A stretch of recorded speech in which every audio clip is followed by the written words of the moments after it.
What if I told you that almost everything you think you know about time, how we track it, how we celebrate it, how it dictates our lives, could be entirely wrong? Imagine a reality where our current calendar system is not a natural, universal truth, but rather a carefully orchestrated construct meant to separate us from a deeper, spiritual understanding of the cosmos. Imagine a time when life flowed in perfect harmony with the universe, when the cycles of the moon, the sun, and the stars guided not only our actions, but also our celebrations and our understanding of existence itself. Such a world once existed. Yet over the centuries it has been distorted and concealed by political and religious influences.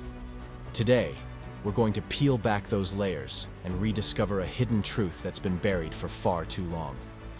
This journey begins with an ancient manuscript, a Bible dating back to 1775, that challenges nearly everything we believe about time, spirituality, and our place in the universe. But before we dive in, make sure to hit that subscribe button and give this video a thumbs up to support the channel. We're about to embark on a journey that just might change how you see the world forever. My name is Host's Name, and I've always been fascinated by unraveling the mysteries of the past. Unlike scholars who spend their days poring over ancient manuscripts in dusty libraries, I conduct my research in the modern world using the power of digital archives and rare historical texts. It was during one of these late-night research sessions that I stumbled upon a video by a little-known researcher named Aaron Wells. His YouTube channel, Timeless Truths, caught my attention with a video titled, "The 1775 Bible That Changes Everything." In this video, Aaron presented a Bible, old, weathered, and brimming with knowledge accumulated through the centuries. But what struck me wasn't the age of the text. It was the revelations it contained. According to this Bible, January isn't the start of the year. In fact, the calendar year originally began in March, and if that's not strange enough, the year wasn't made up of 12 months. It was composed of 13. This was shocking. Everything I thought I knew about our calendar, our system for marking time, suddenly seemed uncertain. As I continued watching, questions began flooding my mind. Why did this change? Who decided to rewrite the calendar? What did we lose in this process? To uncover the truth, I knew I had to dig deeper, not just into history, but into the very fabric of how we perceive time and spirituality. Let's begin with the 13-month calendar. In today's world, a 13-month year seems almost absurd. But to many ancient civilizations, this structure wasn't just normal. It was essential. The Egyptians, Babylonians, and Hebrews, among others, all used a lunar calendar. Each month began with the new moon and lasted about 29.5 days, creating a 354-day year. To keep the lunar and solar years aligned, an additional month was added every few years. This wasn't just a technical necessity. It symbolized a profound connection with the natural world. The moon, with its distinct phases, was seen as a metaphor for the eternal cycles of life: birth, growth, decline, and renewal. Each lunar phase carried its own energy, shaping not only the environment, but also human behavior and spiritual practices. The moon's influence on tides, animal activity, and even plant growth was widely acknowledged. Yet, as powerful empires rose and sought control, this natural alignment was viewed as chaotic, unpredictable, and unsuited for a world order that demanded stability. The Roman Empire, with its ambitious drive for expansion, was one of the first to implement drastic changes. In 45 BCE, Julius Caesar introduced the Julian Calendar. It was structured around the solar year and standardized into 12 months with 365.25 days. While this brought much-needed order and predictability, it came at a cost. The lunar calendar, with its inherent fluidity and deep spiritual symbolism, was dismissed as too erratic, too aligned with nature's rhythms, and too difficult to control. So what did we lose when this shift occurred? The adoption of the solar calendar marked more than just a practical adjustment. It was a complete transformation in how humanity viewed time. The lunar calendar reflected a worldview that embraced life as a series of interconnected cycles.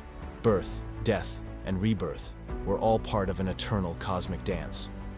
With the introduction of the Julian calendar, Time was severed from these natural rhythms and reimagined as a straight line, moving unrelentingly from past to future, without the fluidity that characterized lunar timekeeping. One of the most significant casualties in this change was our spiritual understanding of time. Many ancient cultures regarded time not as a mere measurement, but as a sacred entity intertwined with the cosmic cycles. The 13-month lunar calendar represented this sacred order. Each month was dedicated to a phase of the moon, which in turn was linked to specific energies. For instance, the new moon was a time of planting seeds, both literally and metaphorically, a time to set intentions for growth. The full moon was a time of abundance, celebration, and gratitude. The waning moon symbolized reflection and letting go, preparing for the cycle to begin anew.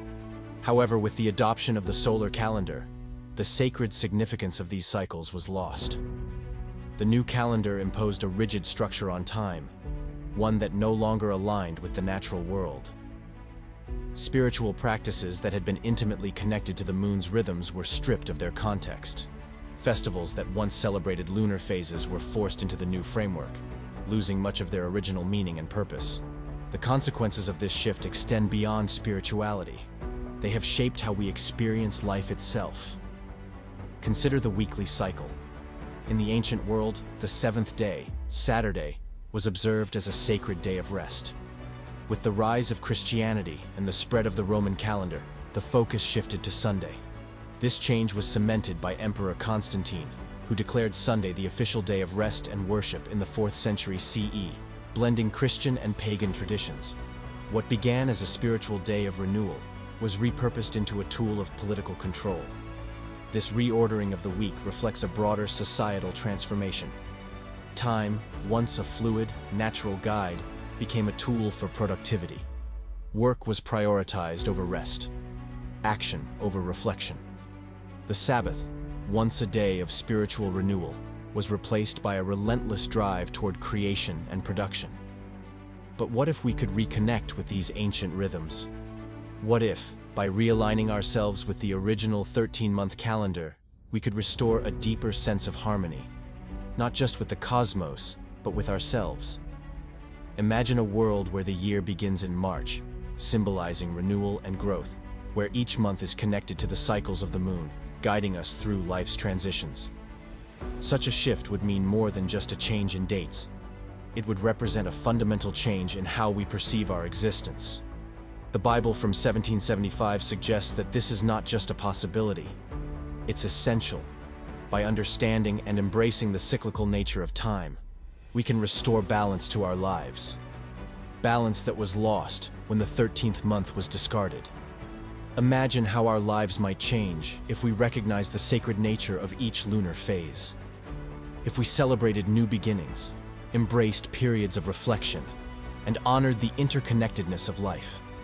This is more than just an intellectual exercise. It's a call to action, a call to rediscover the sacred nature of time, to reconnect with the rhythms that once guided humanity, and to challenge the structures that have shaped our understanding for centuries. Thank you for joining me on this journey into the hidden truths of time. If you found this video intriguing, make sure to like and subscribe to Historical Highway for more content that delves into the mysteries of the past, challenges our perceptions, and explores the unseen connections between history, spirituality, and the cosmos.